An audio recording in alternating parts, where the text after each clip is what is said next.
Olá pessoal, sejam todos bem-vindos ao Papo Juiz, o podcast da Associação dos Juízes Federais de São Paulo e Mato Grosso do Sul. Eu sou Etienne Martins, sou juiz federal e hoje eu vou estar apresentando esse episódio cujo tema é Mães no Sistema Prisional, Amamentação, Remissão e Resgate Social.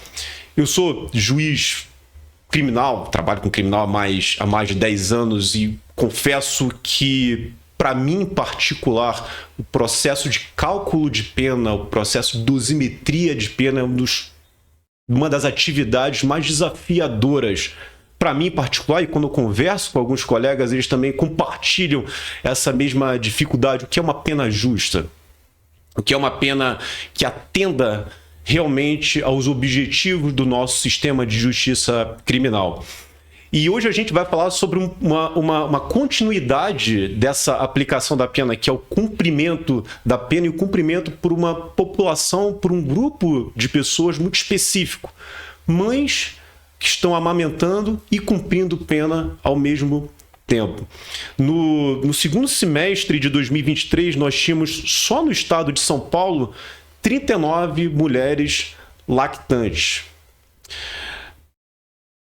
A questão da prisão, o uso da prisão é um tema que traz grandes desafios, é um tema que traz uma série de debates, em especial quando a gente entra em momentos eleitorais e por mais que seja necessária para alguns crimes, não vou nem entrar no mérito da necessidade da prisão, o ponto é que, e isso todos concordam ou devemos concordar, é que traz uma série de consequências, uma série de problemas. Você manter alguém preso, privado da sua liberdade, há uma função da pena a ser cumprida, principalmente a incapacitação daquela pessoa, mas isso traz uma série de consequências.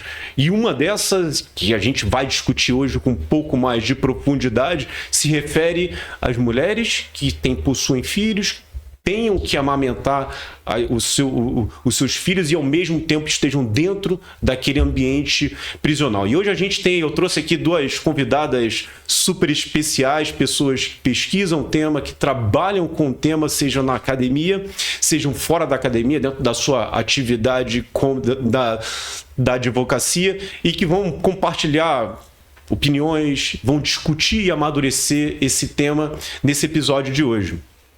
Começar com a professora Helena, ela é mestre e doutora em Direito Penal pela USP e também é professora associada de Direito Penal na USP. Seja bem-vinda, professora Helena. Tudo bem? Obrigada, tudo bem. Obrigado pelo convite, obrigado por ter cedido parte do seu tempo para discutir esse tema tão importante com a gente hoje. Eu que agradeço e quero, inclusive, elogiar muito a iniciativa da JuFesP de discutir esse tema. É um tema muito importante e esse espaço realmente é um privilégio. Muito obrigada. Obrigado. O prazer é nosso e todos aqui saem ganhando, principalmente os nossos ouvintes. E a nossa outra participante é a Flávia. Ela é mestranda em Direito Processual Penal pela USP e também advogada. Seja muito bem-vinda, Flávia. Muito obrigada. Bom dia, boa tarde, boa noite a todas e todos. É uma satisfação imensa estar aqui hoje ao lado do Dr. Etienne, da professora Helena Lobo. E é isso, faço das palavras da professora Helena as minhas. Eu queria, antes da gente falar do tema especificamente das lactantes dentro do sistema prisional, eu queria ouvir de vocês sobre o que é a remissão de pena. Eu queria só fazer essa contextualização para a gente traçar algumas premissas e a partir daí a gente conseguir desenvolver e discutir com mais maturidade e profundidade essa questão da importância das consequências e como lidar com essas dificuldades e obstáculos trazidos pelas presas detentas que estão em processo de amamentação. O que seria a remissão de pena? Professora, pode começar, professora? Claro.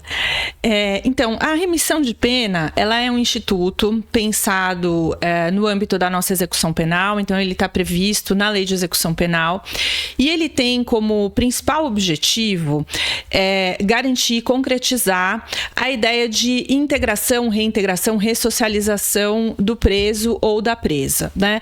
A nossa Lei de Execução Penal, embora ela seja já do início dos anos 80, ela foi promulgada promulgada em 84, é uma lei muito moderna, que foca nessa ideia de que a execução penal deve promover a ressocialização, a reintegração, e ela faz isso por meio de uma série de institutos, né? Então não é uma lei que simplesmente estabelece ali um princípio, ela vai trazer vários institutos para concretizar essa ideia.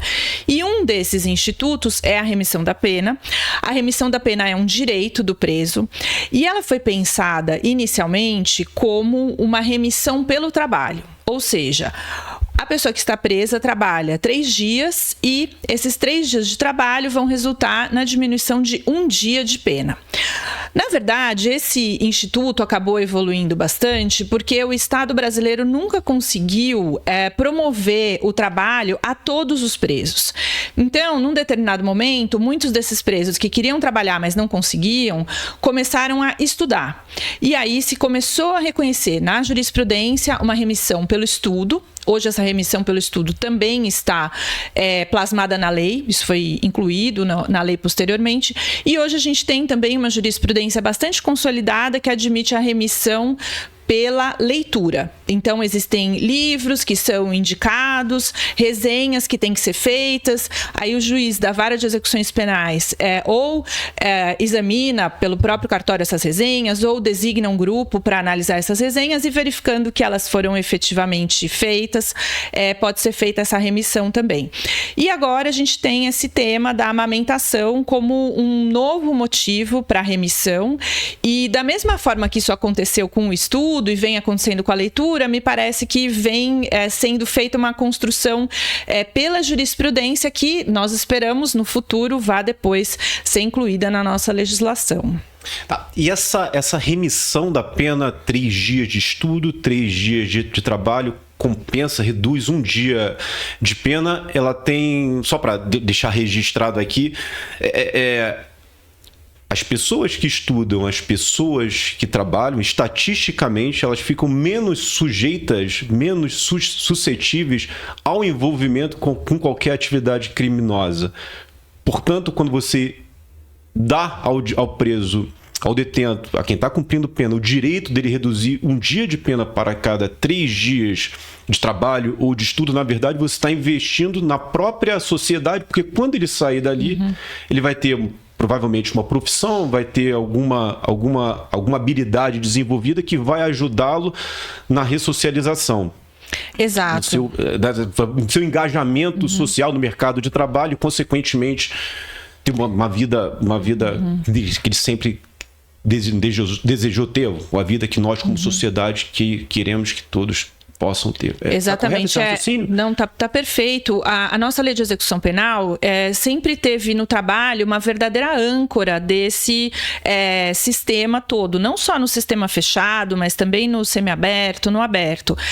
Tanto que o trabalho, ele é, ao mesmo tempo, um direito e um dever do preso.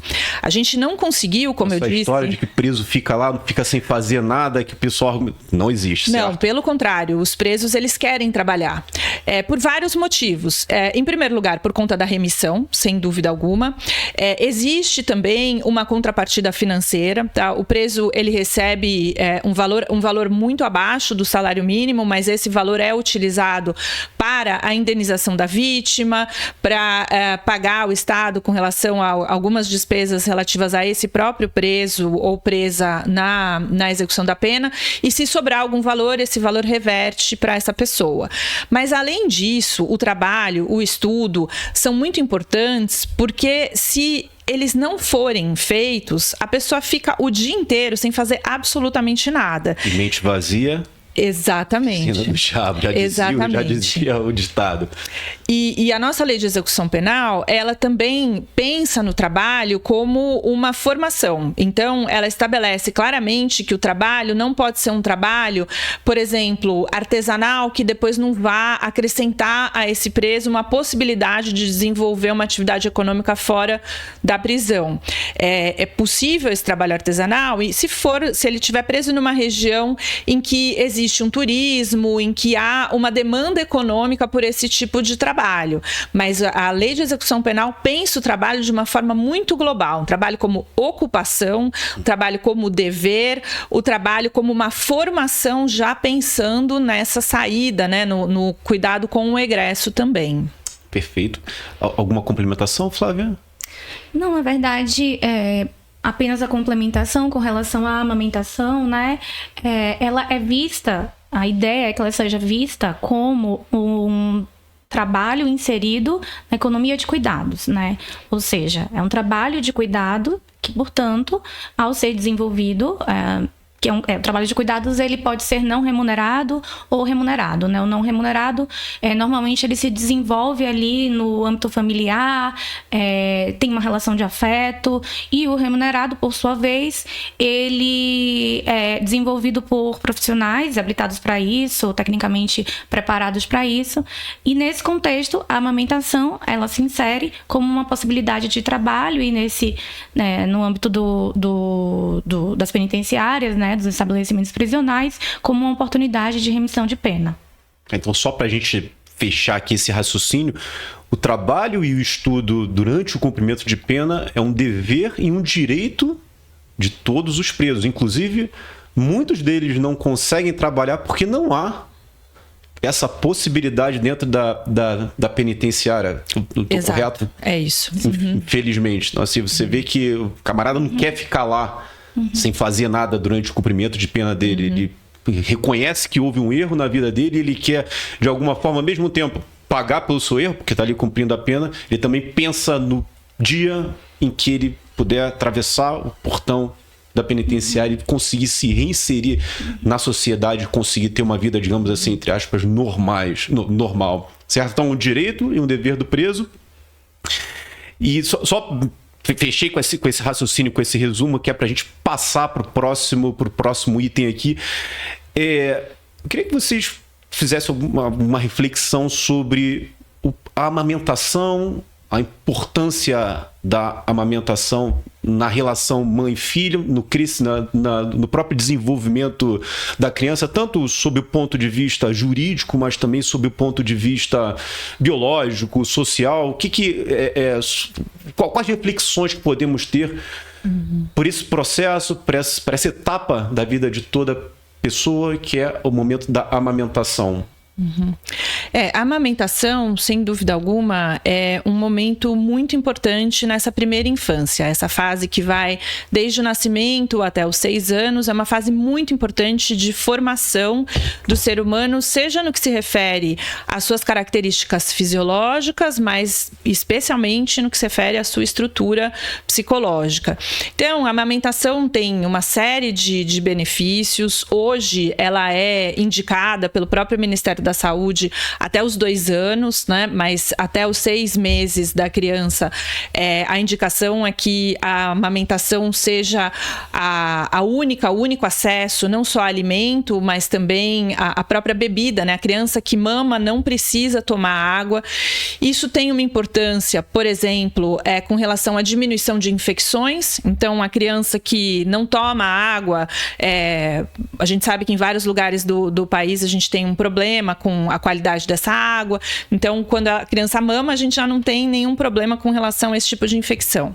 A amamentação é muito importante também sob o ponto de vista imunológico. Então, todos os anticorpos que a mãe tem, ela consegue passar para essa criança pela amamentação.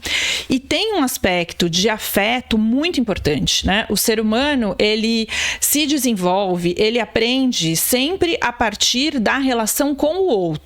A gente tem visto aí toda a discussão das telas, como as telas não ajudam e atrapalham muito nesse processo de desenvolvimento afetivo. Então, a amamentação é um momento em que essa lactante está totalmente disponível para essa criança, tem a questão do olho no olho, o contato pele a pele. Então, é de fato muito importante. Por conta disso, a gente tem tido um reconhecimento na nossa legislação. Sem dúvida alguma, a legislação trabalhista é a mais avançada nesse sentido. A gente tem uma licença maternidade que é um destaque quando a gente pensa num olhar em vários países do mundo, né? A gente tem essa licença maternidade obrigatória de 4 meses, com a possibilidade de ser de 6 meses. Na área pública, a gente tem 6 meses. A gente tem várias empresas no setor privado que aderiram a essa licença amamentação, licença maternidade de 6 meses, mas para além disso, a mulher que continua amamentando, ela pode ter intervalos nessa jornada de trabalho, mesmo após essa licença maternidade, para continuar amamentando o seu filho. Então, sem dúvida alguma, é um instituto muito importante, não só sob o ponto de vista biológico, de desenvolvimento psicossocial, mas também jurídico. Agora, a gente precisa lembrar que a amamentação nem sempre é possível para todos os pares mãe-bebê. Muitas vezes, por mais que se haja um esforço, não se consegue fazer essa amamentação. E aí também o momento em que se dá o leite em mamadeira, esse leite em fórmula, né, em pó, também existe esse aspecto do desenvolvimento afetivo. Então é muito importante que a gente tenha um adulto, um cuidador disponível para essa criança, para dar o leite, para segurar a criança no colo, para ter essa troca de olhar, para ter esse contato pele a pele, que embora não seja idêntico ao da amamentação, para o desenvolvimento psicossocial também é muito importante. É interessante, eu sou pai, né? Eu tenho um filho de 6 anos. Eu me lembro que primeiro, segundo ano, ninguém dormia lá em casa, porque a criança minha esposa amamentou até o 2º ano do meu filho. E eu me recordo que em diversos momentos, a criança não fala, então a única forma da criança se expressar é chorando e gritando para chamar a atenção da mãe ou do pai, muito particular da mãe, porque há um vínculo desde antes do nascimento com a mãe. O pai começa a ser um protagonista lá pelos 4, 5 anos. Até então, no início, o pai fica ali, pega lá uma madeira, pega isso, pega aquilo. É uma participação, para nós pais, uma participação que a gente fica se sente um pouco diminuído, mas assim, a gente entende que naquele momento o papel mais importante é o papel da mãe. Mas o ponto que eu quero destacar é que eu lembro que meu filho às vezes ficava chorando desesperadamente, e aí quando a mãe abraçava, a mãe trazia o meu filho para perto do peito, pro colo dela, ele sentia o cheiro, sentia o calor ali, ele imediatamente parava de chorar e parava de ter aquela crise de ansiedade, enfim.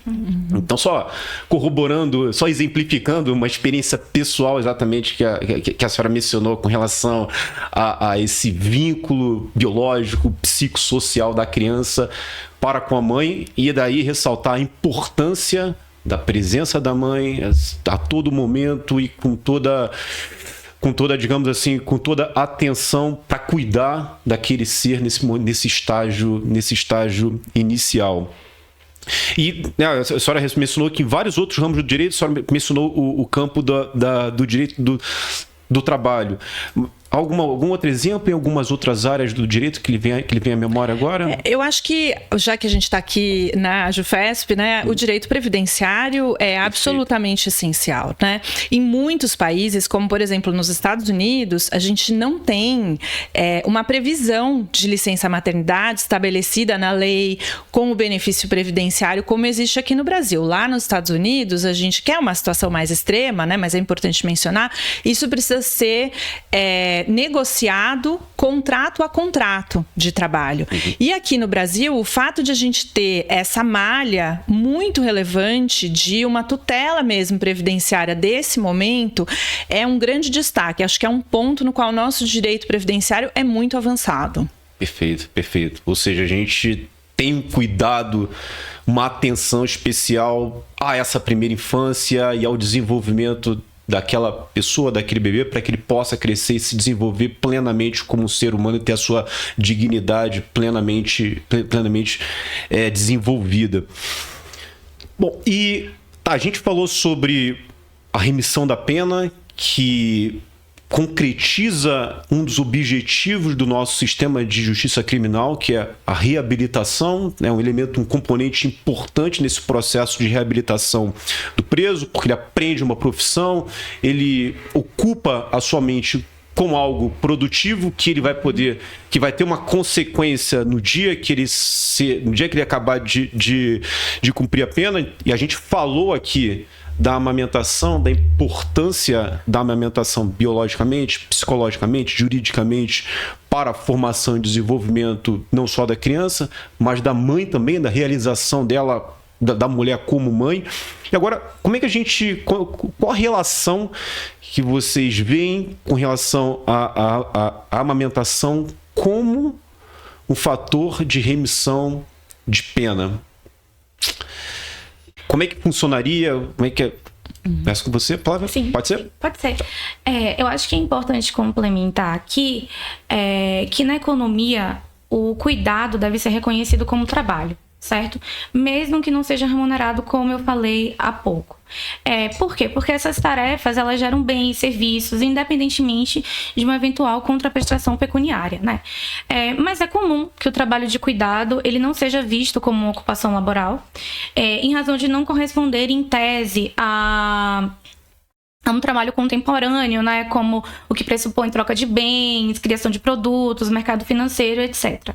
Mas a Oxfam, ela realizou uma pesquisa que verificou que meninas e mulheres em todo o mundo, né, investem 12,5 bilhões de horas todos os dias ao trabalho de cuidado não remunerado, uma contribuição de pelo menos 10,8 trilhões de dólares por ano à economia global, mais de 3 vezes o valor da indústria de tecnologia do mundo, né?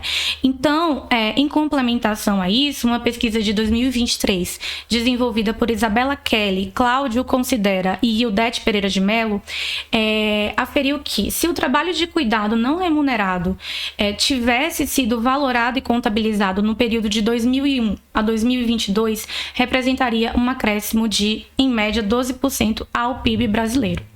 Certo? Então, é importante enxergar a importância desse trabalho de cuidado, no qual se insere a amamentação, certo? Como um trabalho mesmo. Sim. E nesse contexto, isso se daria também no âmbito das penitenciárias brasileiras, né? O parágrafo 2º do artigo 82 da Lei de Execução Penal, a nossa LEP, ele prevê que os estabelecimentos prisionais destinados às mulheres sejam dotados de berçário, onde as custodiadas possam cuidar de seus filhos, né? Inclusive amamentá-los até os 6 meses de idade. Inclusive a lei diz no mínimo 6 meses, né? Mas é no máximo também, porque a partir daquele momento a mulher, ela não pode mais continuar ali no convívio com seu filho, né? E é importante destacar nesse contexto que a mulher, assim que, se ela estiver grávida, presa, né, for submetida ao cárcere nessa condição ou engravidar nesse contexto, ela é automaticamente levada à ala de amamentação, à ala de berçário, e ali passa a conviver apenas com custodiadas na mesma condição, no mesmo contexto dela, né? Então, ela passa a viver ali 100% dos seus dias nos cuidados do seu filho, né? E deixa de conviver com as outras custodiadas nas outras alas do estabelecimento prisional e também, por consequência, não pode desenvolver outro tipo de trabalho ou o próprio estudo, né, conforme a lei assegura.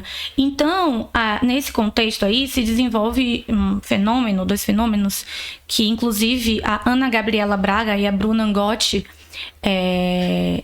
trazem na sua pesquisa, da hipermaternidade e da hipormaternidade, né? Então, na hipermaternidade, aquelas mulheres vivem 100% dos seus dias cuidando dos seus filhos, da sua prole, e a partir do momento em que ela tem que entregar essa criança, porque é o que acontece, entregar essa criança para sua família, para amigos, tem muitas custodiadas que inclusive não têm essa rede de apoio, que tem que entregar para abrigos, enfim. E nesse momento acontece o fenômeno da hipomaternidade, porque ela se vê sem o filho, muitas vezes ainda com muito leite, né? Isso traz outras consequências diversas de saúde, seja de dores, e o próprio vazio da mulher, que durante 6 meses se viu apenas no desenvolvimento daquela atividade, a questão do afeto, que eu ainda não sou mãe, mas eu imagino que seja o pior, né, do que qualquer dor física, é a dor do coração. Então, isso se desenvolve nesse contexto, né? Essas mulheres têm que lidar com essa realidade. Não, interessante que você acabou mensurando, trazendo dados, o reflexo do cuidado em termos financeiros, o impacto financeiro. Nunca tinha parado para pensar nessa relação da economia com o cuidado. Você estava falando, eu estava lembrando aqui, a presa, ela fica impossibilitada de trabalhar porque tem que cuidar do filho. Mas, assim, quem amamenta e quem é mãe sabe disso. A mãe, no início, quando a criança nasce, ela amamenta a cada 2, 3 horas. A criança acorda a madrugada toda.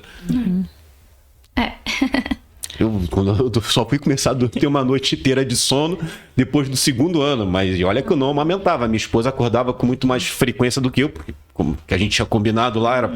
Bom, como eu não amamento, você amamenta, mas eu acordo mais cedo. Enquanto isso, fico com a criança, porque meu filho acordava 5 horas da manhã. Foi no meio da pandemia, foi terrível. Eu acabava ficando com ele para que a minha esposa pudesse dormir. Mas era...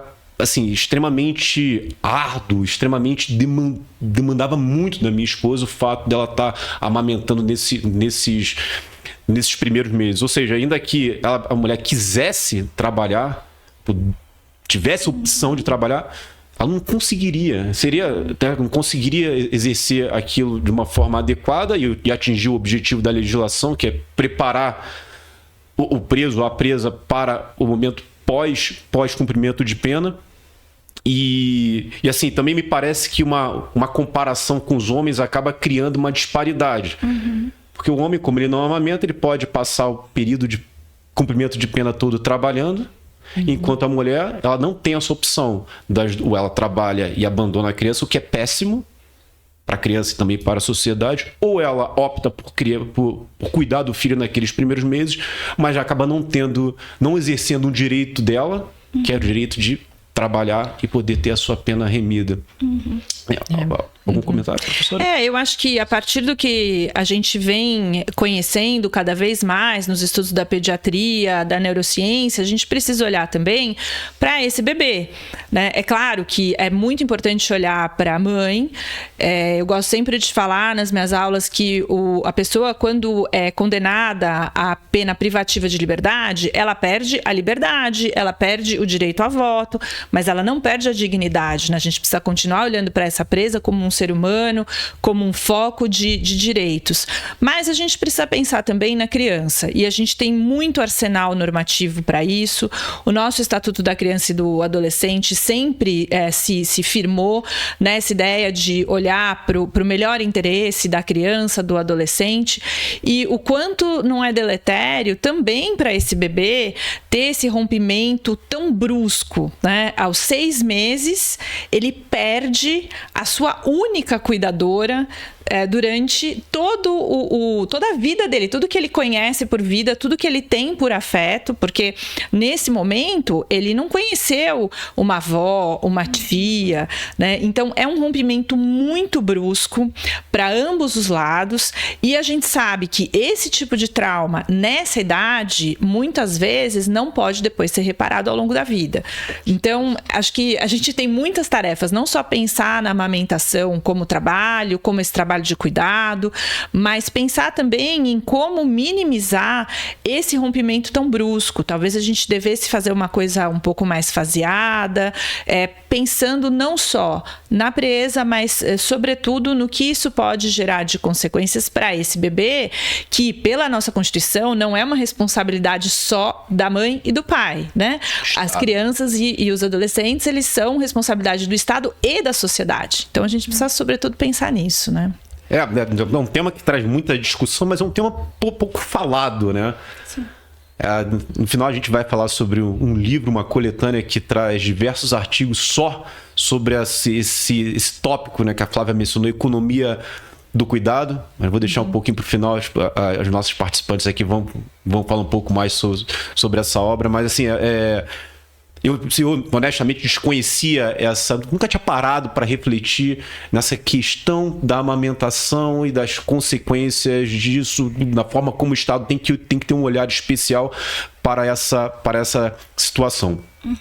Bom, a gente falou aqui, vocês comentaram aqui sobre esses argumentos que tornariam possível essa equiparação da amamentação com o estudo e com o trabalho para fins de remissão de pena e dentro de um tópico ainda mais amplo de reabilitação da presa, da detenta. Agora, quais são as críticas, os desafios, os argumentos contrários que vocês observam no dia a dia, seja na jurisprudência, enfim, o que é? Bom, os argumentos contrários com relação à possibilidade de amamentação para fins de remissão de pena, basicamente a ausência de previsão legal, uma vez que o ordenamento jurídico brasileiro não admitiria a remissão da pena pela amamentação na condição de trabalho inserido na economia do cuidado, e a impossibilidade de uma interpretação extensiva do artigo 126 da LEP para ampliar o instituto da remissão.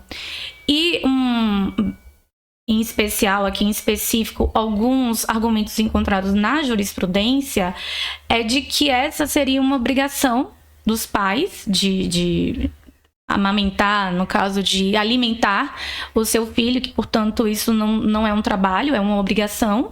Inclusive, na hipótese de assim não proceder, incorreria na prática do crime de abandono de incapaz, né? Então, a gente verifica isso como fundamentação para o indeferimento do pedido de remissão. Interessante, a gente estava conversando antes aqui do episódio, vocês comentaram que se um preso ele está trabalhando, então é um dever / direito dele, ele se acidenta, e ele tem, vamos supor, quebra a perna, ou quebra o braço, quebra a mão, e ele trabalha em alguma atividade manual lá. Ele fica, então, como ele está incapacitado para exercer a atividade, ele fica um tempo afastado, mas esse tempo de afastamento é um tempo que também conta para a remissão de pena. Por exemplo, o camarada, sei lá, trabalha lá com confecção de bola de futebol, e aí ele vai jogar futebol no final de semana, o goleiro acaba dando uma bolada na mão, acaba torcendo ali a mão, quebrando o dedo, e fica um mês parado, ou 2 meses sem poder exercer essa atividade. Esses 2 meses parados são contados para fins de remissão de pena, na mesma proporção, 3 dias, 1? Exatamente. Isso. Sim, porque a gente tem uma previsão legal expressa nesse sentido, no mesmo artigo 126 que a Flávia já mencionou, no parágrafo 4º. Agora, eu queria lembrar, respondendo um pouco a esse argumento contrário que a Flávia trouxe, que aparece um pouco na jurisprudência, que o fato de a gente não ter uma previsão legal para a remissão da amamentação, do período de amamentação, não é nenhum impedimento para o reconhecimento. Porque, como eu expliquei já no começo, a ideia do estudo entrou exatamente por uma prática que não tinha reconhecimento legal, começou a ser reconhecida pela jurisprudência e posteriormente foi incluída na Lei de Execução Penal. Hoje a gente tem exatamente essa situação no caso da leitura. A leitura, ela chegou a ser até regulamentada pelo CNJ, então o CNJ tem ali quais são os critérios, etc. Vem sendo muito aplicada em vários lugares do Brasil e a gente ainda não tem uma previsão legal expressa. E, além disso, a gente tem o entendimento de que o direito penal ele precisa fazer as previsões expressas sempre quando for uma situação prejudicial ao investigado, acusado ou apenado. Quando é para reconhecer um direito, não há essa necessidade de uma previsão legal expressa anteriormente ao reconhecimento. E já com relação a essa questão de que seria uma obrigação legal, se a mãe não alimenta, ela incorreria num abandono de incapaz, na verdade, essa não é uma obrigação de amamentar diretamente, nem de alimentar diretamente. Essa mãe, obviamente, se ela tiver uma rede de apoio fora da prisão, ela pode dizer, olha, eu acho que o presídio não é um ambiente legal para criar meu filho, eu prefiro deixar essa criança desde logo, assim que nasceu, já deixo com uma mãe, uma tia, uma irmã, até para eu não ter que passar por esse trauma do desligamento abrupto em 6 meses. Mas, na verdade, de novo, a gente volta para o que nós queremos como sociedade, depois de reconhecer todos os benefícios que a amamentação pode trazer, né? Interessante. E na pesquisa que vocês fizeram um levantamento jurisprudencial aqui no estado de São Paulo sobre pedidos de remissão de pena com base no fator amamentação. Pode falar um pouco pra gente? Sim, sim. Vocês, quais dados vocês encontraram e qual a reflexão, a discussão sobre esses dados? Bom, nós, a doutora Cecília Mello, a Marcela Lá e eu desenvolvemos uma pesquisa mista, né, teórica e empírica. Nós elegemos o Tribunal de Justiça do Estado de São Paulo como o alvo dessa pesquisa, porque o número de lactantes, de 39, como o doutor comentou no início, é um número mais expressivo perante os demais entes federativos. E também obtivemos a notícia de um acórdão proferido pela 12ª Câmara de Direito Criminal, com a relatoria do desembargador Sérgio Mazina Martins, por meio do qual foi reconhecida a amamentação para fins de remissão de pena. Nessa pesquisa, nós chegamos a um número de 6 decisões. Uma delas, a que eu acabei de mencionar, e as demais todas de indeferimento. Certo? Então, qual era o principal argumento? Principal argumento de ausência de previsão legal e também de que seria essa uma obrigação dos pais e, nesse caso específico, da mãe, né? Uhum. A questão, inclusive, do abandono de incapaz foi vista nessa pesquisa, né? Na fundamentação de alguns dos julgados.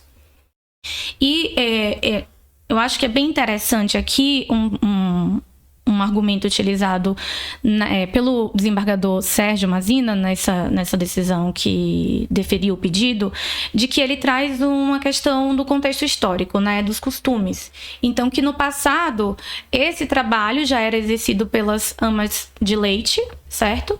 Atualmente, existem bancos de leite abastecidos por mulheres que trabalham com o fornecimento desse alimento, que essa seria uma maneira de efetivar o princípio constitucional da dignidade da pessoa humana, assim como a professora mencionou há pouco.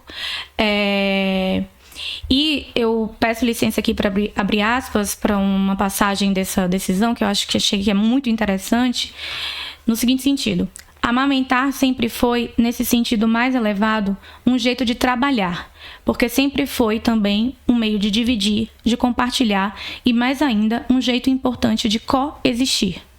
Então, embora a gente já tenha notícias, né, de decisões favoráveis, e a gente estava até conversando há pouco de que a nossa perspectiva, o nosso prognóstico, se é que podemos falar assim, é bastante positivo nesse sentido, a realidade é que ainda há uma divisão aí na jurisprudência, especialmente do Tribunal de Justiça do Estado de São Paulo, para indeferir o pedido. Então, existe um habeas corpus no STJ que está em andamento, não é isso? Isso. Você pode falar um pouquinho mais sobre esse HC? Como é que está? Se puder também fornecer o número do HC, claro, caso alguém esteja ouvindo e queira acompanhar. Claro que sim. Então, dentre essas decisões que a gente identificou na nossa pesquisa que indeferiu o pedido, uma delas foi objeto de impetração de um habeas corpus pela Defensoria Pública do Estado de São Paulo, distribuído no STJ sob a relatoria do ministro Sebastião Reis. Esse é o HC 920 e 980, certo? Inicialmente, o ministro relator se manifestou pela fitação do tema, foi para a 3ª sessão do STJ, e em 9 de abril de 2025, o ministro apresentou o seu voto favorável ao pedido, Mas, na mesma data, o ministro Joel Pationic, ele pediu vista e vai apresentar o seu voto, salvo engano, em agosto, na sessão de agosto.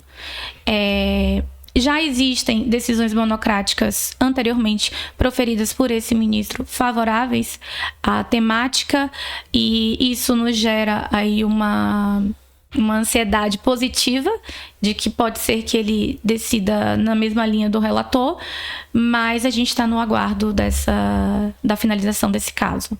Então existe um voto já favorável. Isso. Aí o ministro pediu vista, falta o terceiro ministro. Isso. Votar mais. A expectativa é que qual ministro que pediu vista? Joel. Tá, já tem algumas decisões anteriores dele no sentido de... Então, possivelmente ele pediu vista para fazer um voto um pouco mais robusto, substancial, para possivelmente vai virar um leading case. Meu chute seria isso.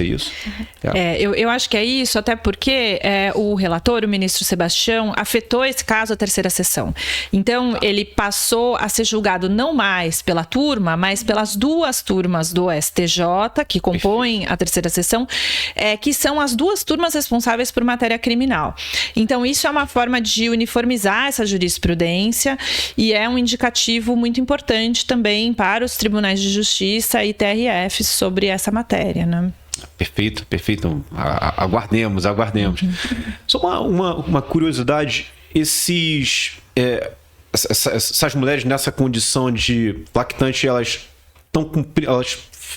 tiveram filho durante o cumprimento de pena ou cometeram o crime já grávidas? Qual o crime em geral que elas são condenadas? Vocês têm esses dados?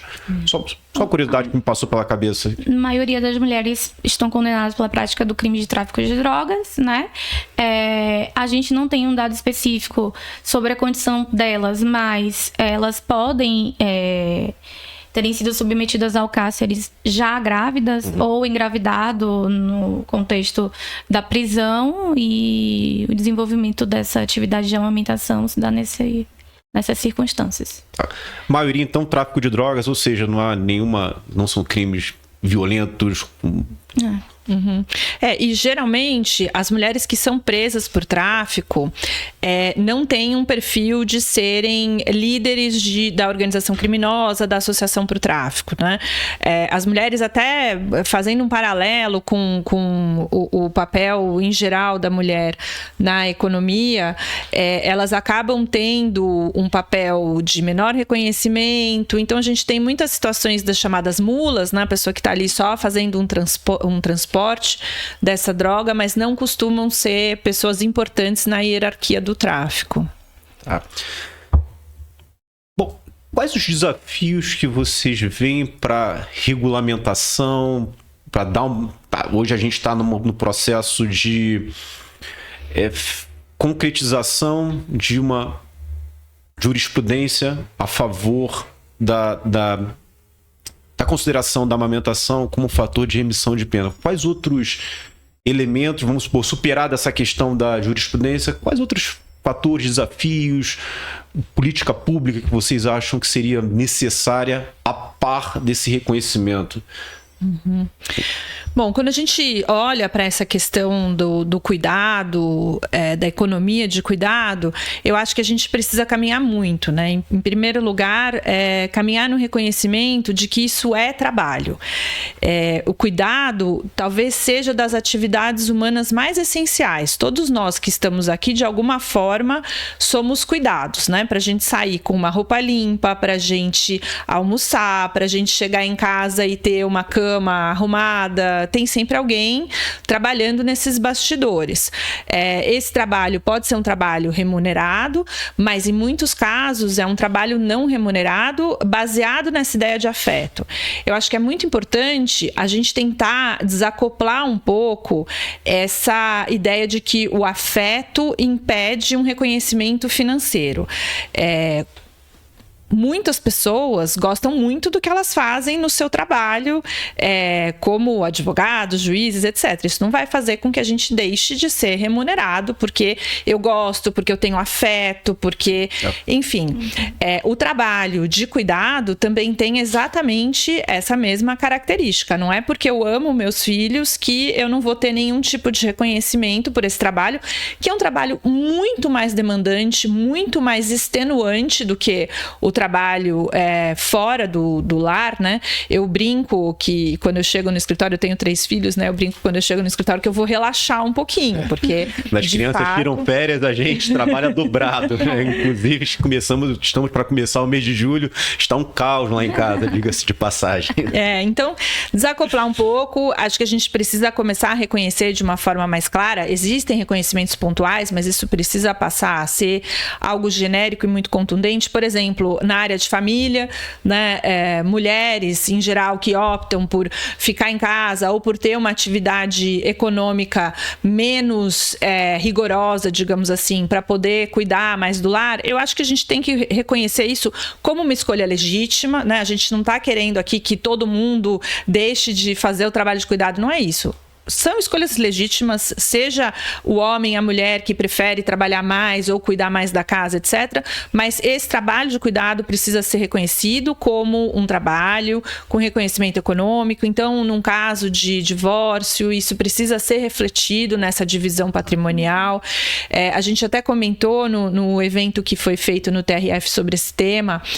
O Dr. Johnson de Salvo deu o exemplo, num caso de sucessão, por exemplo, um filho ou uma filha cuidou do pai ou da mãe que estava muito doente, enquanto os outros não puderam cuidar. Isso deveria se refletir também nesse momento da sucessão, deveria ter um reconhecimento patrimonial. Então, eu acho que a gente tem muita coisa para caminhar. Mas, por outro lado, e eu sou uma otimista assim, inverterada, não tem jeito, eu acho que a gente já caminhou muito. Eu acho que a gente está olhando para essa questão. A gente hoje consegue reconhecer esses pontos como pontos que a gente precisa trabalhar, e eu sempre entendo que a conscientização da existência do problema é o primeiro passo para a sua resolução. Então, acho que temos muito a caminhar, mas também já caminhamos muito. Uma coisa que eu gostaria de complementar aqui é que o trabalho de cuidado, a gente está falando muito sobre a amamentação, né? O cuidado da mãe com o filho, com os filhos, mas vai além, né? Vai além, cuidado com idosos, com pessoas com deficiência e, assim, muitas vezes, na maioria das vezes, esses trabalhos são desenvolvidos por mulheres. Né? Isso é uma coisa que precisa ficar muito clara e atenta, e concordo com o que a professora acabou de falar. Eu também sou muito positiva. Eu acredito que o fato de estarmos falando sobre esse assunto, inclusive aqui, né, é de grande importância para que os movimentos de mudança realmente continuem a serem desenvolvidos e que a gente de fato veja uma mudança aí nesse cenário, porque é um trabalho que existe desde que o mundo é mundo, né? E agora a gente está em 2025, 2024, 2025 começando a falar sobre isso, e é necessário voltar os nossos olhares para esse tema. É importante que esse tipo de debate seja trazido à tona e seja discutido com a devida profundidade, em particular nesses tempos em que as pessoas são rasas nas suas opiniões, possuem vieses e se prendem aos seus vieses, mesmo que não haja qualquer tipo de racionalidade naquilo ali. Então, assim, faço eco ao que vocês acabaram de mencionar, de trazer isso à tona e discutir isso com dados, discutir isso com argumentos fortes, com argumentos consistentes, para que a sociedade discuta. Não fique só também dentro do âmbito do judiciário, dentro do âmbito do direito. Isso é um aspecto de importância para toda a sociedade. Portanto, toda a sociedade deveria, de alguma forma, se preocupar e discutir com seriedade. Obrigado pelo trabalho, pelo esforço, pelo tempo de vocês em estudar isso. E por falar em estudar e publicar sobre isso, vocês poderiam falar um pouquinho sobre a obra que vocês participaram, sobre economia do cuidado, na qual um dos artigos foi exatamente a possibilidade de amamentação como fator de remissão de pena? Pode comentar um pouquinho, fazer uma divulgação também. Claro. Muita gente pode estar escutando e querer adquirir a obra. Enfim, com certeza, com certeza.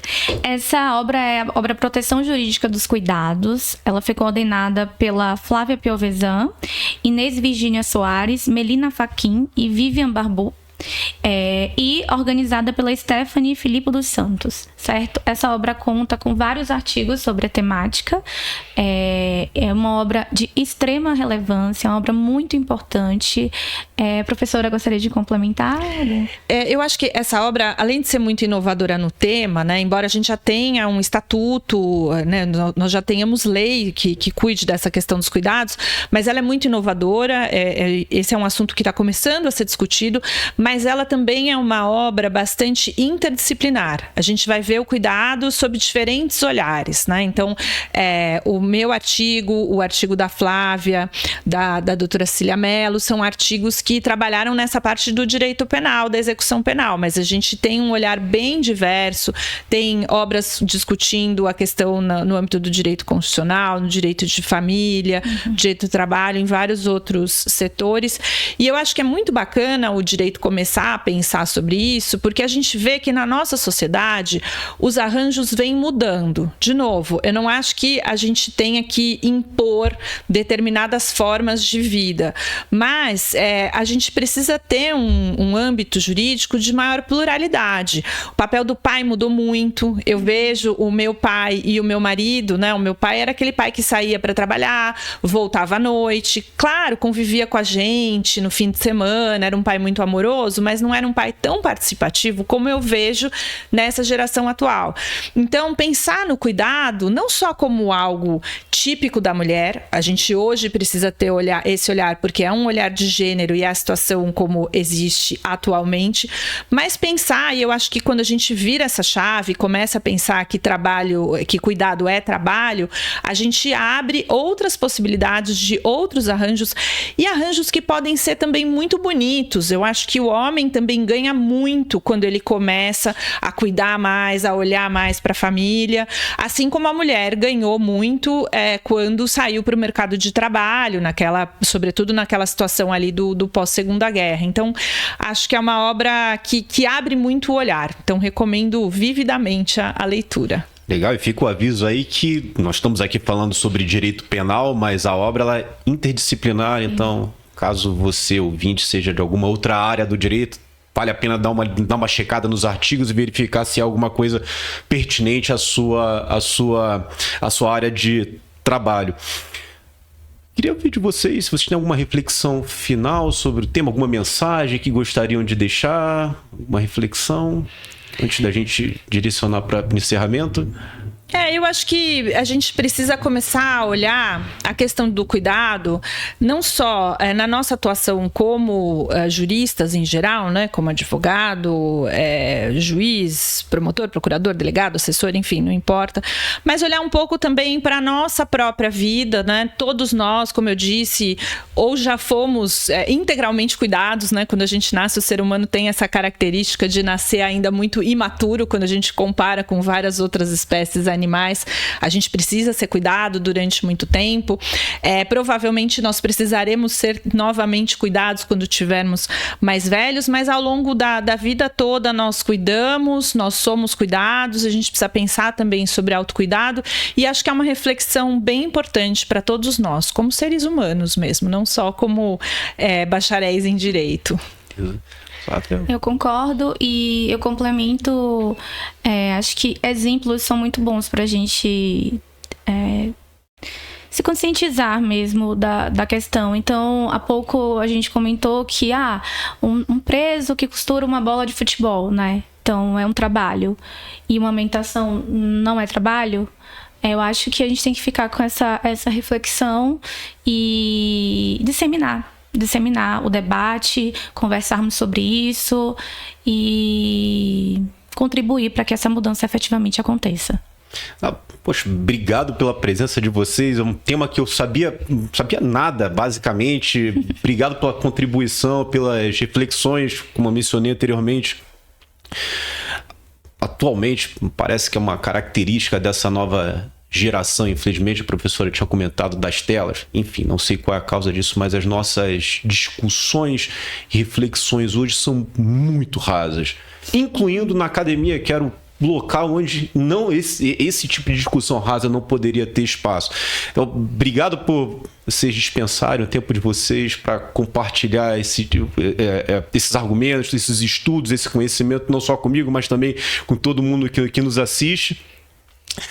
Deixo aqui a mensagem para, caso vocês, mais uma vez, caso vocês tenham interesse nessa obra, vale a pena dar uma checada, vale a pena dar uma olhada, sobretudo por causa desse olhar interdisciplinar. A professora mencionou aqui sobre o olhar, sobre essas novas composições de família, papel de gênero, de mulher e homem na sociedade. Eu fiz uma reflexão também sobre a forma como meus pais me criaram, como era o arranjo naquela época e a forma como é o arranjo da minha família hoje. Hoje eu tenho a possibilidade, faço questão de exercer uma presença forte, seja como pai, seja como marido, dentro de casa, e faço questão também que a minha esposa tenha também uma possibilidade de correr atrás da carreira dela fora de casa. E nós tentamos, assim, ter uma simbiose ali, um complementar o outro, para que cada um possa se realizar como profissional e como ser humano, seja na família,